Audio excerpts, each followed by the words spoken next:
Assalamualaikum warahmatullahi wabarakatuh. Saya di sini akan memberikan atau menyampaikan mata pelajaran akidah akhlak dan ilmu kalam untuk kelas 11 secara khususnya.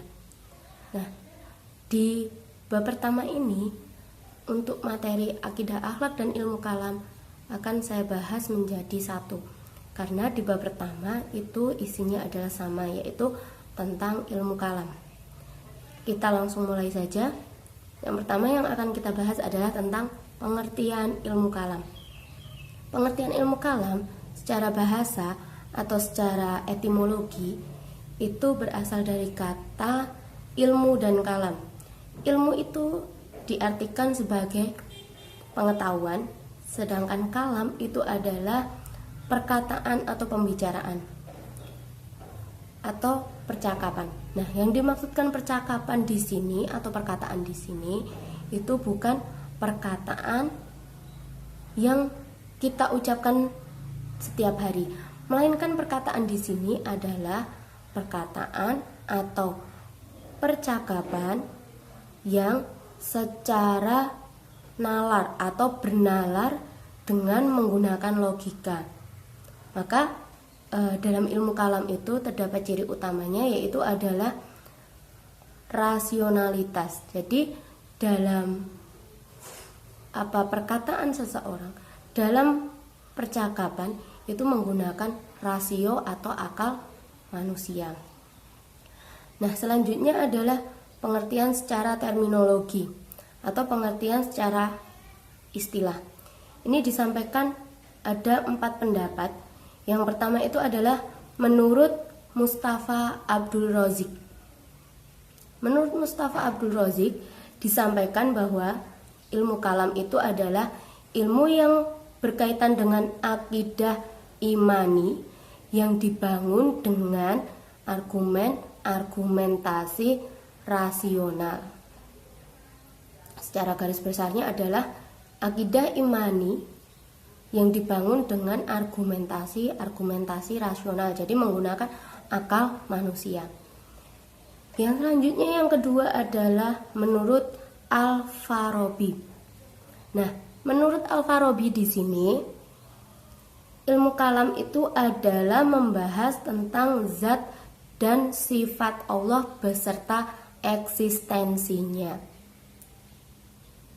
Yang selanjutnya yang ketiga adalah menurut Ibnu Khaldun.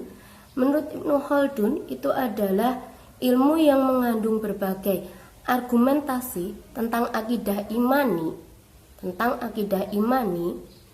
yang diperkuat dengan dalil-dalil rasional. Entah itu nanti ada dalil nakli ataupun ada hadis. Yang selanjutnya yang terakhir itu adalah menurut Habsi Asideki. Nah, dijelaskan bahwa ilmu kalam itu adalah ilmu yang membicarakan tentang cara menetapkan akidah agama dengan mempergunakan dalil-dalil yang meyakinkan. Jadi bagaimana caranya kita itu menetapkan akidah, yaitu akidah agama, dengan menggunakan dalil-dalil yang meyakinkan. Ada dalil apa saja di dalamnya yang meyakinkan itu?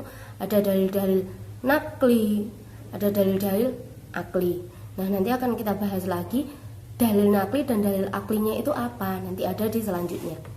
Nah, jadi dari beberapa pengertian di atas secara istilah dan secara bahasa itu dapat kita simpulkan. Di sini kita tarik kesimpulan bahwa ilmu kalam itu adalah ilmu yang membicarakan atau membahas tentang masalah ketuhanan.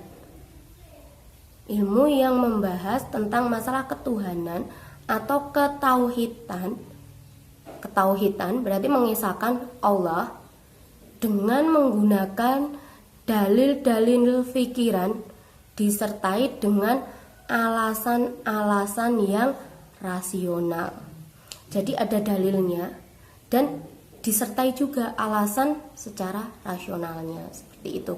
Itu pengertian secara istilah, bahasa, dan kesimpulannya. Sampai di sini, nanti kalau ada yang mau ditanyakan bisa ditanyakan. Selanjutnya kita akan membahas tentang nama-nama ilmu kalam dan sebab penamaannya. Nah, yang pertama adalah nama ilmu kalam itu sendiri. Kenapa kok disebut dengan ilmu kalam? Karena menurut para ulama itu ilmu kalam itu adalah metode dalam menjelaskan akidah Islamiyah dengan al-kalam, atau dapat dikatakan menjelaskan akidah Islam dengan cara kita mengucapkan atau dengan cara kita berbicara atau melalui suatu pembicaraan. Yang kedua adalah para ulama itu menyebut metodenya dengan sebutan al-kalam. Yang selanjutnya mereka itu sendiri disebut dengan ahlul kalam. Terus sedangkan para filsuf itu dapat disebut ahli mantik. Terus yang ketiga, alasan yang ketiga adalah pada abad kedua Hijriah itu terdapat persoalan tentang kalamullah. Persoalan yang seperti apa? Bahwa apakah Al-Quran itu diciptakan atau bukan? Al-Quran itu baru atau terdahulu? Nah, itu sebutan yang pertama. Sebutan yang kedua adalah ilmu usuluddin. Kenapa kok ilmu kalam itu juga disebut dengan ilmu usuluddin? Karena ilmu usuluddin itu di dalamnya membahas tentang pokok-pokok dalil agama. Sebutan yang ketiga adalah ilmu tauhid.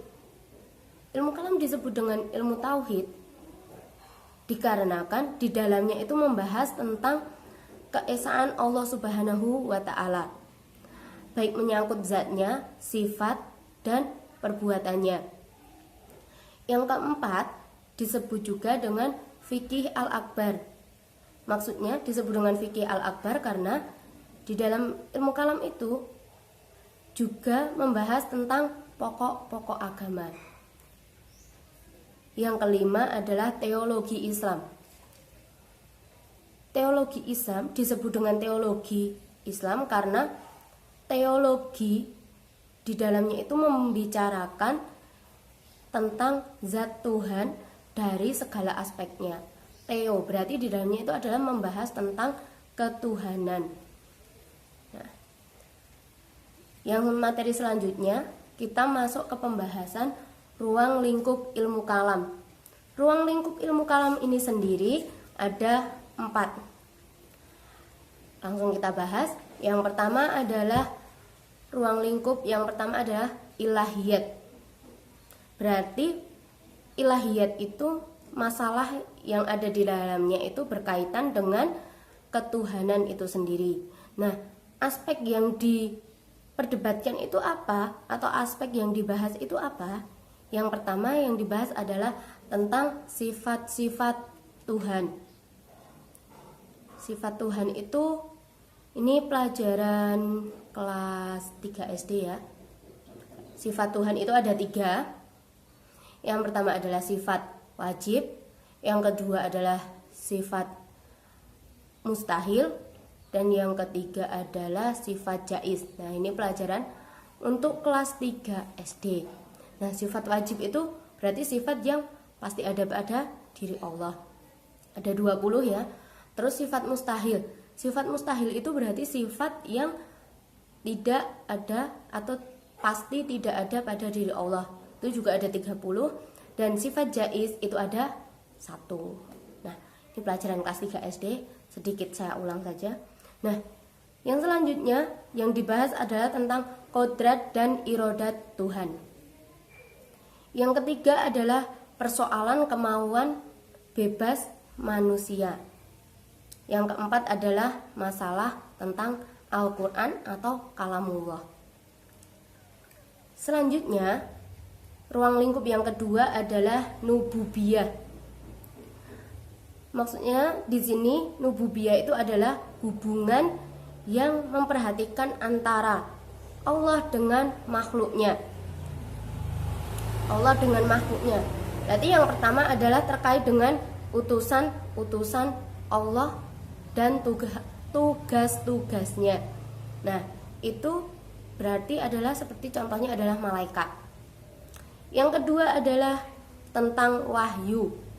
Wahyu yang disampaikan Tuhan sendiri kepada Rasulnya, baik secara langsung ataupun dengan perantara malaikat. Yang ketiga adalah tentang para Rasul itu sendiri, yaitu perintah dari Allah untuk menyampaikan ajarannya kepada manusia. Yang ketiga, ruang lingkup yang ketiga adalah ruhaniyat. Berarti kalau ruhaniyat itu berkaitan dengan alam metafisik atau yang tidak kelihatan, tapi wajib kita imani. Nah, itu seperti adanya malaikat, jin, iblis, setan, dan lain sebagainya. Yang keempat, ruang lingkup yang keempat adalah sam'iyat. Sam'iyat itu berarti terkait dengan kehidupan sesudah mati. Kehidupan sesudah mati itu ada apa aja? Yaitu seperti adanya hari kebangkitan. Terus yang kedua adalah hari perhitungan. Yang ketiga adalah persoalan sirat. Dan yang keempat adalah persoalan yang berhubungan dengan tempat pembalasan, yaitu berarti surga dan neraka. Untuk pembahasan yang selanjutnya adalah tentang peranan dalil dalam ilmu kalam. Atau di sini adalah dasar pembahasan ilmu kalam. Nah, tadi kan di depan sudah kita jelaskan bahwa dasar pembahasan atau di dalam ilmu kalam itu terdapat dalil nakli dan dalil akli. Nah, di sini dasar-dasar ilmu kalam itu sendiri ada dasarnya, yaitu adalah dasar yang pertama adalah nakliyah. Nakliyah itu dasar nakliyah itu terbagi ke dalam dua bagian, yaitu ada dasarnya Al-Quran dan yang kedua adalah hadis. Al-Quran, di dalam Al-Quran itu dasarnya disebutkan ada 4. Yang pertama adalah dalam Quran surat Al-Ikhlas ayat 1 sampai dengan ayat 4. Nah, dari isi ayat tersebut itu dapat disimpulkan bahwa dalam Quran surat Al-Ikhlas ayat 1 sampai 4 itu menjelaskan tentang identitas Allah Subhanahu wa taala.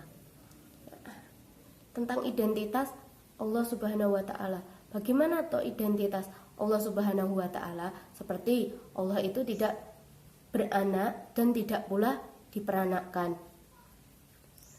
Terus tidak ada seorang pun juga yang setara dengannya, atau tidak ada seorang pun yang setara dengan Allah. Itu salah satu identitasnya. Nah, yang kedua adalah yaitu Quran surat Al-Furqan ayat 59, bahwa di dalamnya itu menjelaskan tentang tempat-tempat Allah setelah menciptakan alam, atau tempat Allah setelah menciptakan alam itu di mana toh tempatnya. Nah, yaitu Allah itu setelah menciptakan di antara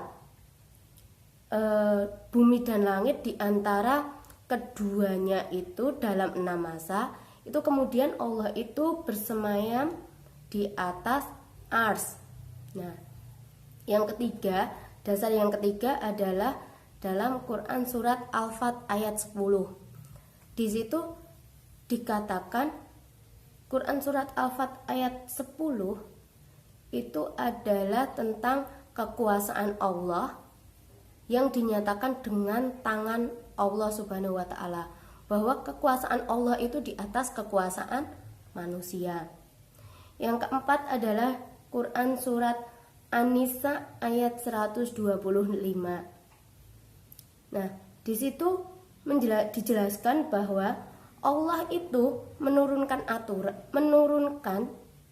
aturan berupa agama seseorang akan dikatakan telah melaksanakan aturan agamanya apabila melaksanakannya itu dengan ikhlas. Yang kelima, jadi dari naklinya di sini disebutkan ada 5 ya. Yang kelima itu adalah dalam Quran surat Al-Anbiya ayat 92. Itu menunjukkan bahwa manusia dalam Allah itu menunjukkan bahwa manusia itu dalam berbagai suku, ras, etnis, dan agama apapun adalah umat Tuhan yang satu. Jadi intinya Allah itu menciptakan manusia itu dalam beraneka ragam, tapi mereka itu adalah umat Tuhan yang satu. Jadi sama, umat Tuhan itu sama, tidak dibeda-bedakan.